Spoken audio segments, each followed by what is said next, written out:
Dobrý deň, dámy a páni, moje meno je Michala Moravcová, ja vás vítam pri dnešnom videu a ako vždy, ako každý pondelok, tak aj dnes sa spolu pozrieme na to najdôležitejšie, čo nás čaká na finančných trhoch, čo by nemalo ujsť našej pozornosti v prípade, aby nás neprekvapili nečakané pohyby na jednotlivých menových pároch. Ako tradične, tak aj dnes sa budeme sústrediť hlavne na udalosti a na denie na najobchodovanejšom menovom páre euro-dolar.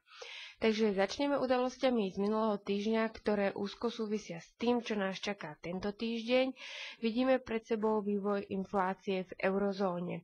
Práve inflácia pomocou indexu CPI alebo indexu spotrebiteľských cien v eurozóne bola zverejnená v piatok, kedy hodnota tejto inflácie za mesiac leden v medziročnom zrovnaní výrazne klesla a dostali sme sa opäť na historické minimá na úroveň 0,7%, kde sme boli na konci minulého roku.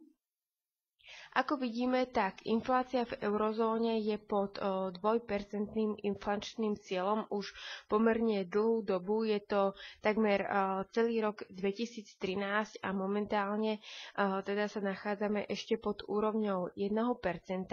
Čo bolo ale najväčším prekvapením v piatok, bolo to, že nižšiu hodnotu inflácie zverejnilo aj Nemecko, čo je najväčšia ekonomika eurozóny, ale prekvapenie to bolo aj v tom zmysle, že doteraz sme boli zvyknutí, že tú cenovú hladinu smerom dole ťahali hlavne krajiny Južnej Európy a preto nízka hodnota inflácie práve z Nemecka bola negatívnym prekvapením.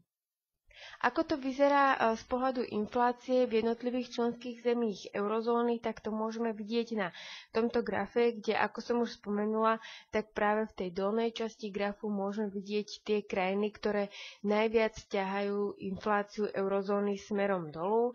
Je to teda Řecko, je to Kypr a potom ďalej na spodu grafu, ako som už spomínala, sú práve tie krajiny Južnej Európy, ktoré sú známe tým, že majú ekonomické problémy. A na druhej strane krajiny, ktoré majú najvyššiu hodnotu inflácie, vidíme vo vrchnej časti grafu a je to Estónsko, Rakúsko alebo Fínsko, Luxembursko, Nizozemsko. Na tie zverejnené hodnoty inflácie samozrejme euro reagovalo negatívne, nastal tam výpredaj na euru a dostali sme sa až k dôležitej psychologickej úrovni, kulatnému číslu 1,35.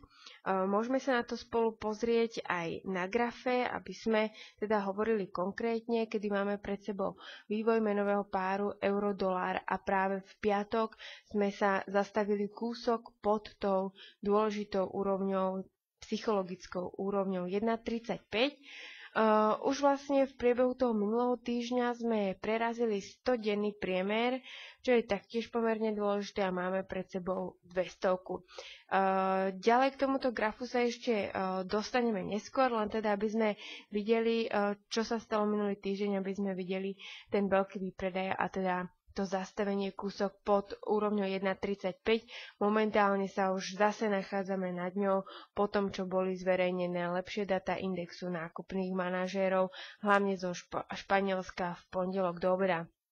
Takže vráťme sa ešte k tomu minulému týždňu. Hlavne po tých datoch inflácie nás tento týždeň čaká zasadanie Európskej centrálnej banky. To bude konkrétne vo štvrtok a je to vlastne najdôležitejšia udalosť z eurozóny a jedna z najdôležitejších udalostí, ktorú by sme mali sledovať práve pri obchodovaní menového páru euro-dolár. Okrem zasadania Európskej centrálnej banky tam potom v piatok zase zo Spojených štátov amerických bude zverejnený tzv. Index NFP alebo počet novovytvorených pracovných miest mimo zemedelský sektor. Takže toto budú dve kľúčové udalosti, ktoré budú ovplyvňovať vývoj menového páru euro-dolár tento týždeň. Poďme teraz, čo môžeme očakávať od štvrtočného zasadania Európskej centrálnej banky.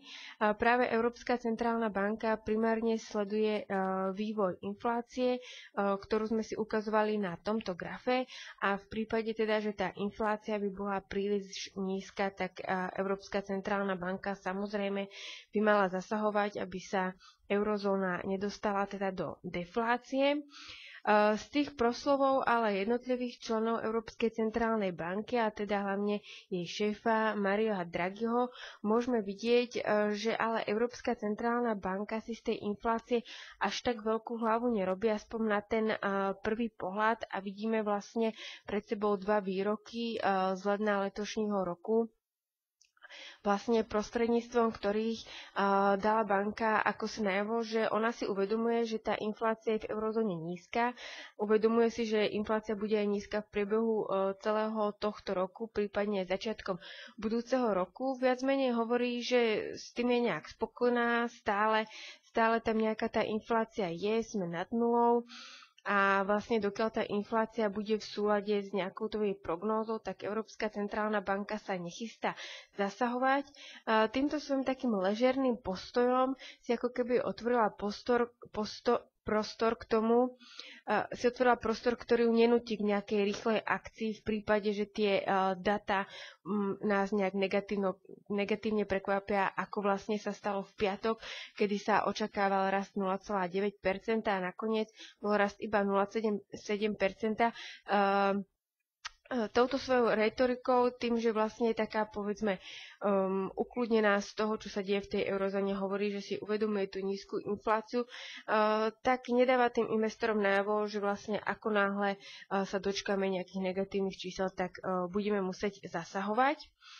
Na druhej strane tie makrodata z eurozóny v poslednej dobe sú pomerne dobré, takže o to sa môže tá Európska centrálna banka oprieť. Takže na základe tohto ja osobne by som ešte nečakala nejaký zásah, nejaký krok tej Európskej centrálnej banky už vlastne tento štvrtok.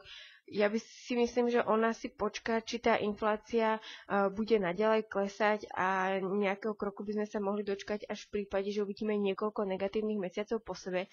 Na druhej strane ale musím dodať, že Európska centrálna banka práve pri tých svojich rozhodnutiach veľmi rada prekvapí a veľmi rada práve robí tie rozhodnutia s cieľom prekvapiť, čo sa stalo naposledy v listopadu, kedy znížila úrokové sadzby, kde tento krok čakalo práve málo investorov. Takže na jednej strane není tam žiadne náznaky toho, že Európska centrálna banka skutočne by k tomu mohla pristúpiť už tento štvrtok zníženiu úrokových sadzieb. Na druhej strane musíme byť veľmi, veľmi opatrní, pretože práve Európska centrálna banka rada šokuje.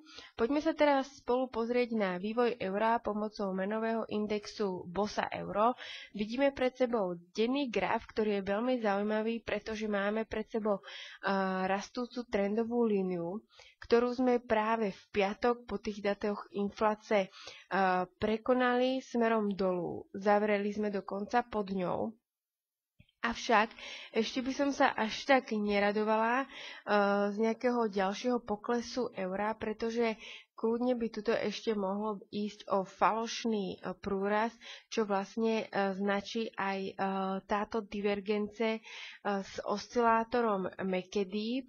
Takže skutočne v prípade, že tá Európska centrálna banka ponechá tie úrokové sadzby vo štvrtok bez zmeny, pretože ten výpredaj na tom euru nastal z toho dôvodu, že je tam akýsi predpoklad zníženia tých úrokových sadzieb, prípadne tá pravdepodobnosť na zvýšenie úrokových sadzieb sa zvyšuje, a preto ten výpredaj na tom eure, ani nie preto pre tie samotné data tej inflácie. Takže skutočne, keď vo štvrtok tá Európska centrálna banka by neznížila úrokové sadzby, prípadne na svojej tiskovej konferencii Mario Draghi nebude nejak slovne oslabovať euro, tak je možné, že tuto na tom grafe pôjde o falošný prúraz a dostaneme sa opäť na tú trendovú líniu. Takže z tohoto pohľadu eura, ako aj potom, ak sa pozrieme na tie ďalšie grafy, ja by som bola pomerne opatrná v tých sázkach na oslabenie eura. Poďme sa teraz spolu pozrieť, čo nás čaká zo Spojených štátov amerických. Ako som už naznačila, tak najdôležitejší makroekonomický údaj tam bude zverejnený v piatok, a to počet novovytvorených miest mimo zemedelský sektor. Očakáva sa, že v lednu Spojené štáty americké vytvorili 185 000 nových pracovných miest. Tento indikátor bude zverejnený v piatok. Investori budú mať o neho určite veľký záujem, a to práve po špatných datoch z prosinca, kedy vlastne Spojené štáty vytvorili iba 74 000 nových pracovných miest. Takže skutočne tuto budeme sledovať, či toto negatívne číslo z prosinca bolo iba nejaký jednorázový výkyv, alebo skutočne tá situácia na trhu práce v Spojených štátoch amerických sa zhoršuje.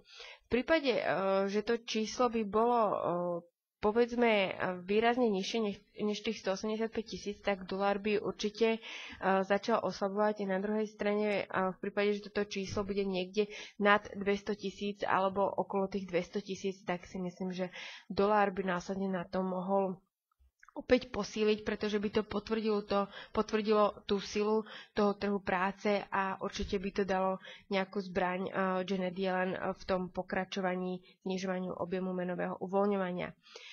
Taktiež bude dôležité sledovať mieru nezamestnanosti. Tá práve v poslednej dobe v Spojených štátoch amerických výrazne klesá, a na jednej strane, ako bolo to prosincové číslo o počte novovytvorených miest mimo zemedelský sektor negatívne, tak na druhej strane tá miera nezamestnanosti výrazne klesla. Určite teraz budeme sledovať to, či sa náhodou ešte viacej nepriblíži k úrovni 6,5%, čo je úroveň veľmi dôležitá hlavne pre americkú centrálnu banku Fed, ktorá ju sleduje, pretože ešte vlastne dávnejšie Fed povedal, že v prípade, že sa nezamestnanosť dostane k úrovni 6,5%, tak by mohli začať rásť úrokové sadzby. Tento týždeň nás čaká aj niekoľko proslovov práve členov bankovej rady Americkej centrálnej banky. A to konkrétne nás čaká v stredu preslov pána Plosera o 18:30 a vo štvrtok o 16:00. A práve v týchto proslovoch bude dôležité sledovať, či sa náhodou títo páni z bankovej rady nevyjadria k tomuto magickému číslu.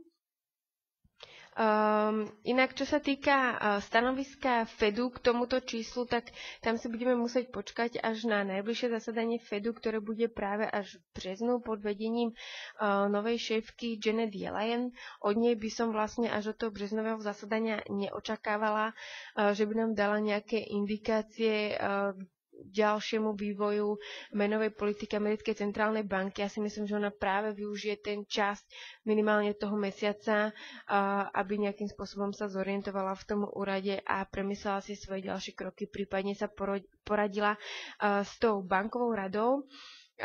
Takže vlastne v prípade, že sa dostaneme k tomu číslu 6,5%, tie trhy nejakým spôsobom znervóznia, ale nedozvedia sa, čo ďalej.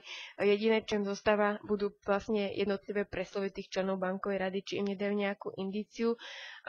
Inak v tom ďalšom vývoji môžeme očakávať, že to číslo buď Janet Yellen zníži na 6%, ale ideálne vlastne keby sa americká centrálna banka odtrhla od tých konkrétnych čísel 6%, 6,5%, ale začala sa orientovať skôr na nejaké menej hmatateľné údaje, aby týmito číslami nebola zviazaná, čo je veľmi pravdepodobné, že sa môže stať.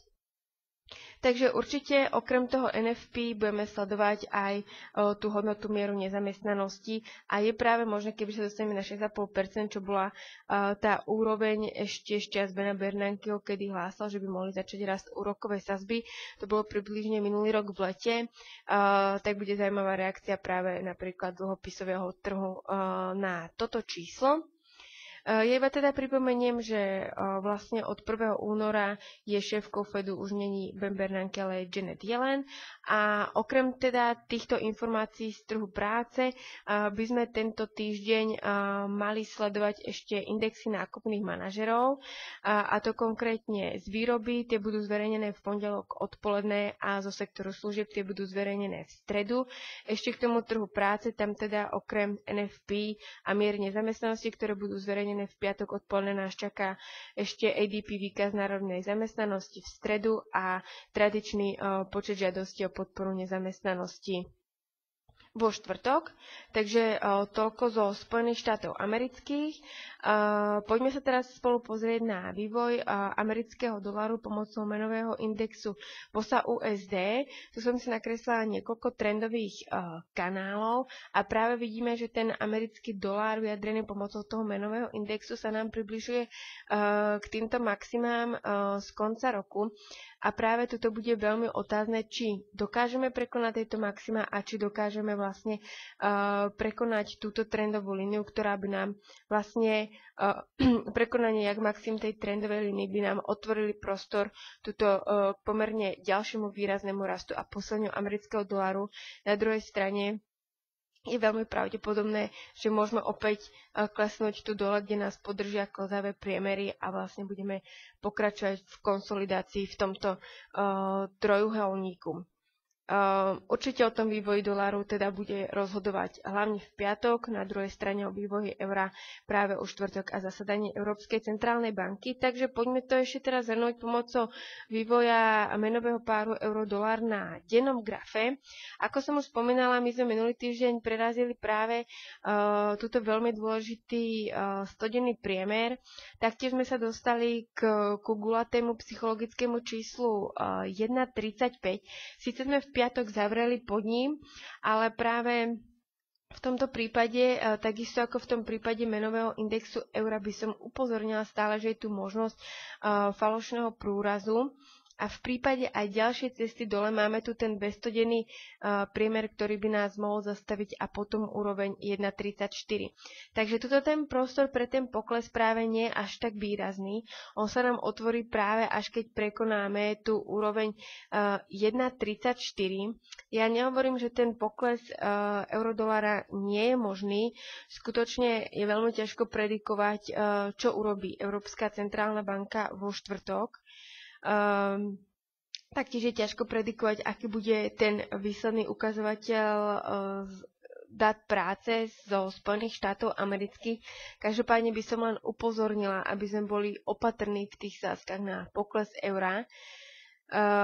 Z toho môjho pohľadu ten pokles eura ešte nie je úplne jednoznačný a nemám pocit, že tá chuť na trhu to euro predávať je až tak výrazná. Takže veľmi opatrne s tými shortami. Určite pre tých dlhodobejších obchodníkov lepšie počkať na ten short, až sa dostaneme pod úroveň 1,34, potom tam máme oveľa väčší prostor na pokles.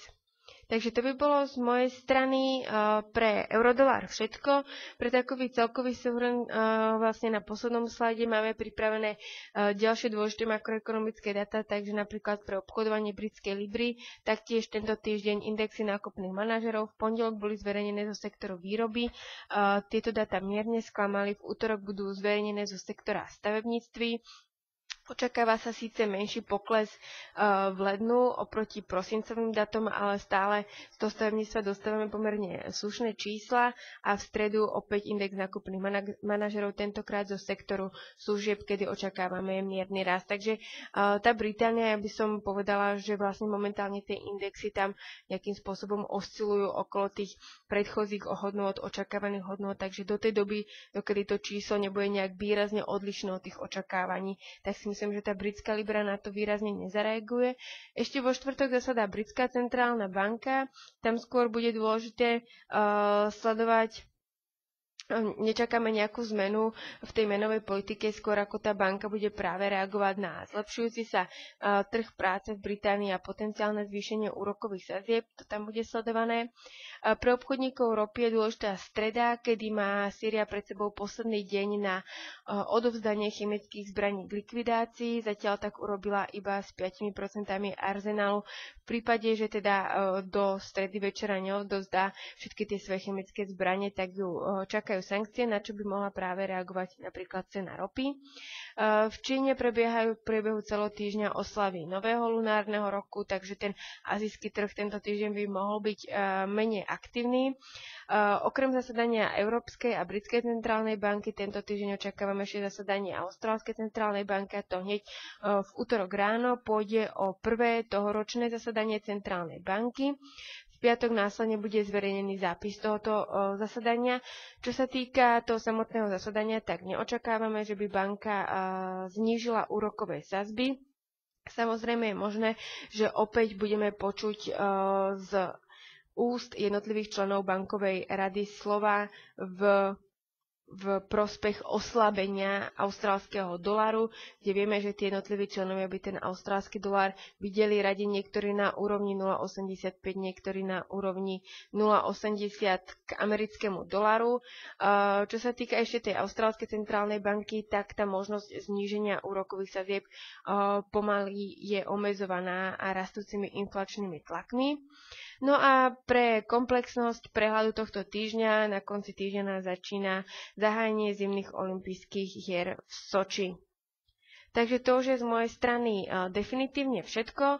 Ja vám určite ďakujem za pozornosť, prajem vám veľa obchodných úspechov v tomto týždni. Ešte by som vás rada upozornila na možnosť, kde môžete nájsť všetky potrebné informácie pre vaše obchodovanie. Takže je to na našich stránkach www.bosa.cz v sekcii analýzy a potom makrokalendár, vždy aktuálny makrokalendár na daný týždeň. Môžete nás sledovať taktiež na Twitteru, kde nájdete informácie z aktuálneho denia na trhoch a potom ešte prostredníctvom YouTube kanálu, kde okrem týchto týždenných videí zverejňujeme aj každý útorok prehľad zaujímavých obchodných príležitostí z našej dielne, prípadne krátka technická videa, ktorá vám pomôžu zlepšiť vaše znalosti ohľadne jednotlivých technických indikátorov. Takže to už je skutočne z mojej strany všetko. Ďakujem vám za pozornosť, veľa obchodných úspechov a teším sa s vami opäť budúci týždeň. Naschledanou.